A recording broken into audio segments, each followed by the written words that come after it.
Hey there guys, I'm 88Matty88. I'm joined here by Keo, but he will actually be, that's whose gameplay it is. He wants me to let you know, don't expect anything exciting from this gameplay because he never performs on this map.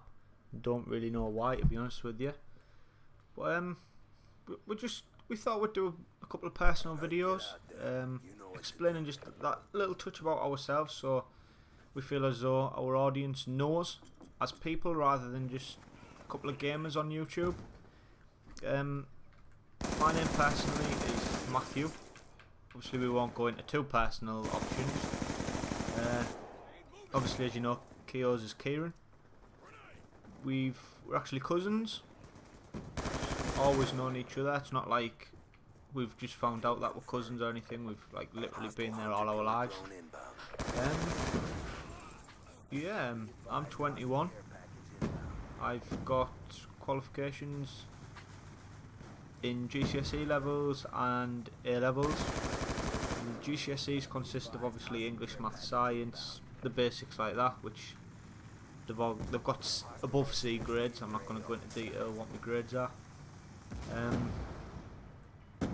And at A level, I've actually got a BTEC National Diploma in Sport and Exercise Science and an AS level in Product Design, which originally I'd like to be I wanted to be an architect. The reason for that was Sims 3. That really got me into building houses and that sort of designing aspect of things.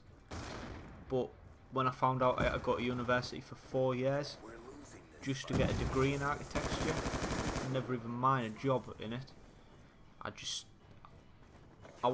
didn't feel dedicated enough to it. So unfortunately I gave up. I took my sport option instead because I thought, oh, I'd like to coach football and see the improvement in young players and that sort of thing. You know what I mean? It makes me happy to see that I'm improving other people's lives.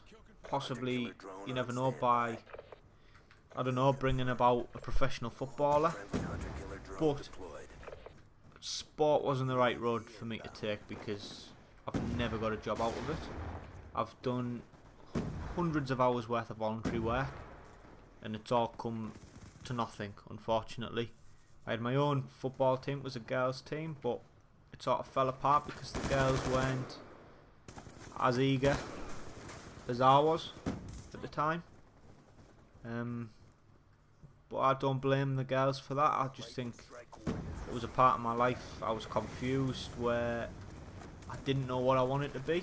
I still don't really know what I want to be, but I'm loving YouTube at the minute. I'm loving this video making. It's really like inspiring me just because I love gaming. I've always liked gaming from a child. Basically, my first console my granddad bought me, I can't remember how old I was, but it was a PlayStation 1. If I remember, the games I got on it was Digimon, which I can't remember how you play that game. I remember getting Casper the Friendly Ghost, Rayman, Crash Bandicoot, the good old school games which quite a lot of people will remember. I then got the Game Boy Color, I believe. That Game Boy was basically just used for Pokemon. I had Pokemon Yellow, Pokemon Red, Pokemon Gold. I then progressed onto a original Xbox where my first ever game on that was Halo, like the original Halo. And this is basically when my gaming, I'll say career, started. This is when I started using the inverted look on my first person shooter games and the majority of games. But yeah, I had Midtown Madness on the Xbox, which, if anyone remembers, that was sort of like a car racing game. I then started getting into FIFA. I then went round one of my mates' house from school and he had Call of Duty on the Xbox 360 Premium, I believe at that time. It was a 20 gig console. It was like the next, like nearly the Elite version.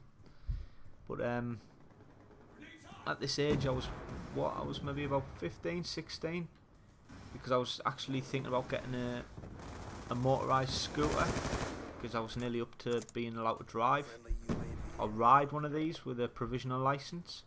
So I was a bit excited for this. Unfortunately, my dad lost his job around this period of time. He got paid off, but to sort of keep the family happy, he spent his money on like a new car, and a newish car. He bought me an Xbox 360, which was actually broke when I first got it. I had to take it back the next day. And then my first game on that, Call of Duty 4. Unfortunately, I couldn't play on live straight away because I didn't actually know how to set it up. It took me a little while to learn how to do that, until I actually sat there one day and figured it out. Unfortunately, I had to sit in my dad's room and play because the Ethernet cable wasn't long enough, stretching to my room. Then when I got a little bit more serious about gaming, we ended up actually drilling a hole all the way through my bedroom wall into his bedroom, just big enough for an Ethernet cable to fit through. Then I bought, I think it was like an 8-meter Ethernet cable or something, which managed to fit through the walls, so I could then game in private. From there, I originally had an Xbox headset, just the original one. I then progressed on to Turtle Beach, brought a portable headset out. It was quite light and flimsy. I used that for a while. I loved it. It was great. And unfortunately it snapped. I can't remember how it snapped, but I think I stood on it while I was drunk or something along those lines. Then I've moved on to the headset I'm onto now, which is actually a Turtle Beach set X12. It's just pretty much the basic model of Turtle Beaches. I've bought a new PC for myself. It's £1,000 Asus all-in-one touchscreen PC. I've got obviously a brand new Xbox now because my old Xbox started breaking on me and didn't want to be shelling out money to fix it. I've got I think it's about a 19-inch TV in my bedroom. It's not the greatest, but then again I don't like playing on huge TVs. I feel as though you sit too close to them. We first started YouTube originally wanting to do Minecraft, but for my 21st birthday, which was only like a couple of months ago, I decided to buy the Hauppauge HD PVR 2, the gaming edition, simply because I use a HDMI output and inputs. So basically, as you see, the gameplay is in HD, which is better for you guys to sit and watch. We were using my mic from my Turtle Beaches, which was actually picking up quite a lot of background noise, which wasn't great.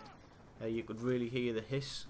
I tried messing with settings. I tried doing a lot to get that best audio I possibly could for you guys. So yeah, that's the end of the gameplay. KO actually done alright. There's a final kill cam there, which it's nothing special really, is it? But yeah, I've been 88Matty88. Thanks for listening, and I'll catch you later.